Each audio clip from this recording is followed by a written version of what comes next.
Ireland captain William Porterfield feels that the best chance for his team to beat India in the ICC Cricket World Cup Group League encounter will be to restrict them to a reasonable total by taking wickets. The Irish skipper does not want to treat India as a special opponent and would go into the match like he would do for any other opposition. But he did admit that things can change very quickly from this game. Let's hear what Porterfield had to say. Okay, William, the squad in a good place after 3 wins out of 4 and so far?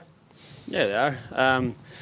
They've been pretty good mood in the camp throughout, and obviously winning helps that. So yeah, being 3 from 4 is a nice position to be in.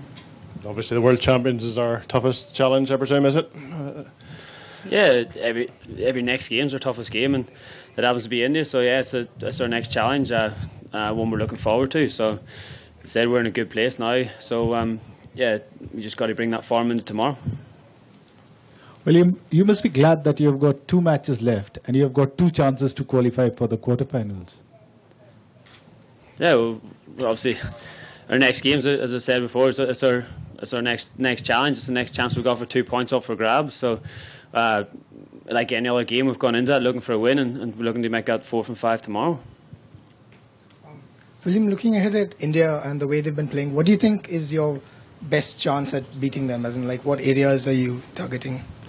Yeah, well, look, we always got to try and restrict them with the ball and take wickets. It's just like any game of cricket. In this format, it's the best way of restricting teams is taking those wickets. So we've got to go out there with that mentality throughout the 50 overs of taking wickets, and whatever we do first, the first 10 overs is going to be big. If that's with the bat or with the ball, then we have to start the game well and get into it.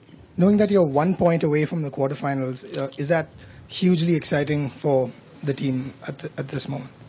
Yeah, it's a nice position to be in. It's one where we want to be, and the quarterfinals is a goal we set ourselves before we came here. So as I said, we're in a nice position now, but it doesn't count for anything if we don't keep putting in performances, and that has to start again tomorrow. In terms of the stage that you're playing on tomorrow, because India is probably your biggest opponent in this group, are you approaching it as any other game, or are you looking to make a statement against one of the big 3 teams? No, it's like any other game. We've gone into each game with 2 points up for grabs, and tomorrow isn't any different. I think we've approached each game with great clarity and great professionalism, really, from our point of view, and we've prepared very well. It's a quicker turnaround now from this game than what we've necessarily had before, but it's a good place, as I said before, that we're in. So we just got to start afresh tomorrow and come start time. Ireland and also representing the associate teams. I mean, how would that pan out? Yeah, obviously, as I said before, firstly, that's a tag I don't like. I think associates. I don't think there's any reason for teams to be discriminated against any differently or put those kind of tags on. As far as I'm concerned, there's a ranking system in place, and that's where we're at. Obviously, for the country, getting through the quarterfinals, the publicity and the hype back home at the minute's right up there, and you speak to people who are back home, and the stories that you see coming out of there are great, and that's where cricket's going in Ireland. So hopefully, yeah, we do make those quarterfinals and keep pushing on as a country ourselves, and hopefully, yeah, the ICC take notice and we start looking at the next World Cup. I think obviously cutting teams in World Cups isn't the way forward. I think I'm not sure what the vision is for the game, but if you want to progress your game and grow the game of cricket, then cutting teams in world competitions isn't the way forward. I know you guys have reached here just last night, but do you have a starting lineup announced, and are there any injury concerns at all? No, we don't have a starting lineup announced as yet. We've obviously just arrived in Hamilton, said late last night, so we just arrived at the ground here as well, so we haven't looked at the pitch or anything like that, so we haven't got an 11 as such. We've had a nice warm Maori welcome this morning down in Hamilton Gardens, which was great. It's something different for ourselves, and it's great to experience that as well. When you come to different countries, get a bit of a culture as well. Yeah, look, if you bat first in any game, then you're looking to put that score on the board. I think it was a great test for ourselves. It wasn't necessarily easy to start on the wicket we've just come from in Hobart, losing the toss and getting stuck in, and that was great for ourselves. It's the first time we've batted first in the competition, and to put a good total on the board and defend it was great.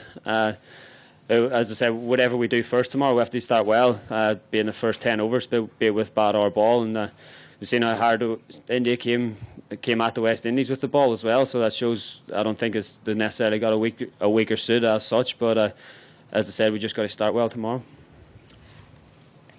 As someone who's played a lot of 50-over cricket in your career, do you think that there's been a marked change in the way teams have gone about the general tempo of the innings, that they've tended to sort of slow down for about they kind of keep their wickets for 35 and then go absolutely crazy in this World Cup for the last, say, 10, 12 overs?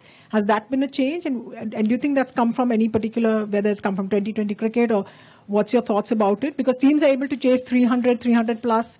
It's not seen as big a deal as it was, say, maybe 4 years ago. Obviously, the rule changes had an effect on how teams go about it, and the run rates in the last 10 as well over the last couple of years. I do think 2020 has helped in how teams go about it at the back end as well. It's like the teams are scoring 360 around the ground, and not just certain players. Pretty much every batter can score 360. So that's what's crucial about trying to take wickets in those first 30 overs. If you can't do that, then it puts a lot of pressure on teams coming down near that back end. But as we've seen so far in this competition, if you don't do that, then you put a lot of pressure on yourself, because it is very difficult to defend at times in those last 15. So I think obviously wickets is the best way to slow that down. And just a quick question, as the sort of the follow-up question to that is that, has it then changed the whole thing of after 30 overs you double your score and that's what it is? Those numbers have completely gone out of the window? Look, I think you can still do that. You can even do it from 15 now, the way things have gone. But it's a big thing for any team. If you've got those wickets in hand, then there's no real restriction on those last 10 or 15 overs. I think you can, especially with the size of some of the grounds and how good the pitches are, I think that you can score a lot of runs. So I don't think it's necessarily doubling your score as of here and there. I think it's just a case of those wickets are in hand, and if you've got someone set at the crease, then the way lads can come in and strike the ball from ball one, then you're giving yourself every opportunity for a big score. India have already made the quarterfinals. So do you think they could probably go about things differently now that they have made the last 8? And do you think that could probably give you an advantage? I think what India do is entirely up to themselves. They've obviously qualified, but I'm pretty sure they'll be looking to try and get top spot in the group as well. So I don't expect them to come in any way, shape or form lightly at ourselves. So we'll be ready for that. But however they decide to go about things, or whatever team they pick, that's up to them.